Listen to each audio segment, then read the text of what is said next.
કૃષ્ણએ કહેલું છે અડધું વાક્ય ખાલી આપણને પઢાવી દીધું, અહિંસા પરમો ધર્મ. અહીંયા ચિત્ર પણ આપ્યું છે કે અર્જુનના હાથ જ્યારે ધ્રુજતા હતા ત્યારે ભગવાને કહ્યું કે સામે તારો ભાઈ હોય, તારો માં હોય કે તારું કુટુંબ હોય, પરિવાર હોય, પણ અધર્મની સાથે ઊભા છે તો એને પાડી દે.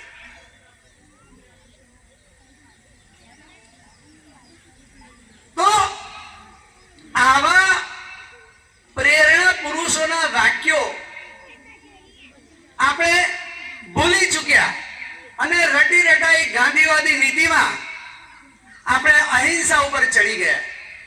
એ અહિંસા ઉપર ચડી જવાને કારણે આપણે હથિયારો હેઠા મૂક્યા એટલે આપણે ભારત મતલબ કે ભારત થતા ગયા. અખંડ ભારત હતું જે બગદાદ સુધી ભગવો ફરકતો હતો, એ ધીરે ધીરે કપાતો એવું કહેવાય કે દુનિયામાં કોઈ દેશ એવો હોય કે જેણે 70% ભૂમિ ગુમાવી દીધી હોય એ ભારત છે. 70% ભૂમિ ગુમાવી. આપણી આજુબાજુના દેશોના નામ હું કહીશ, એ બધા ભારતનો ભાગ હતા. બગદાદ એટલે કે આજનું ઈરાક, ઈરાન, પર્શિયા હતું, આર્યોની ભૂમિ કહેવાતી.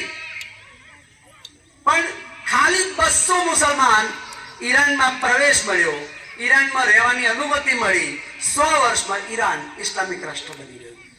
ભારતનું બહુ મોટું ભાગ્ય છે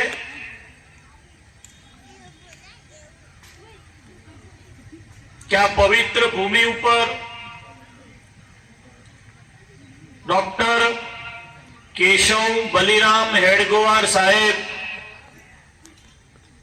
એમણે ભારતની આઝાદી પહેલા 1925ની સાલમાં રાષ્ટ્રીય સ્વયંસેવક સંઘની સ્થાપના સૌના સાથ સહકારથી કરી. આજે એ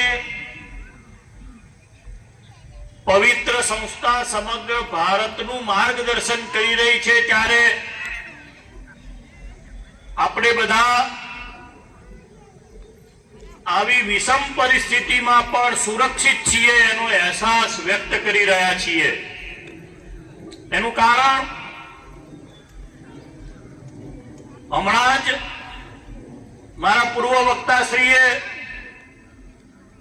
ભારત વિભાજિત થયો, વિધર્મીઓ દ્વારા કોઈને કોઈ રીતે હિન્દુઓને વટલાવવામાં આવ્યા, એની આપણને વિસ્તૃત માહિતી આપી, જેનું પરિણામ પાકિસ્તાન, અફઘાનિસ્તાન, ઈરાન, ઈરાક અને બાકી બધા દેશો છે. આપણે બહુ સારી રીતે જાણીએ છીએ. આપણને સોશિયલ મીડિયાના માધ્યમથી ખબર પણ પડે છે અને વાસ્તવિકતા છે એને આપણે હમણાં સાંભળી.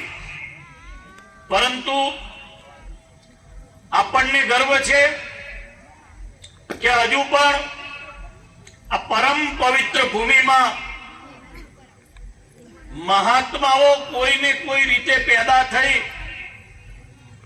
પૂજ્ય ગુરુજીના રૂપમાં, આદરણીય રજ્જુ ભૈયાના રૂપમાં, મોહનજીના રૂપમાં કે સુદર્શનજીના રૂપમાં સમગ્ર હિન્દુ સમાજને માર્ગદર્શન કરી રહ્યા છે, જેને પરિણામે આપણે સમગ્ર ભારતવાસીઓ, ખાસ કરીને આ પૃથ્વી ઉપર જીવતા તમામ હિન્દુઓ, આપણું એક એવું વિશાળ સંગઠન છે જેને કારણે આપણે સુરક્ષિત છીએ એવો અનુભવ કરી રહ્યા છીએ.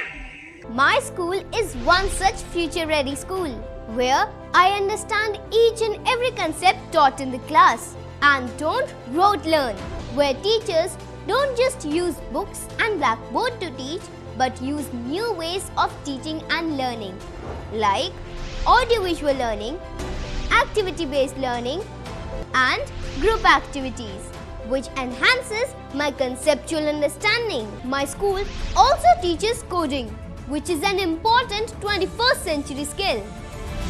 Not just that, I get an opportunity to showcase my skill on a national platform.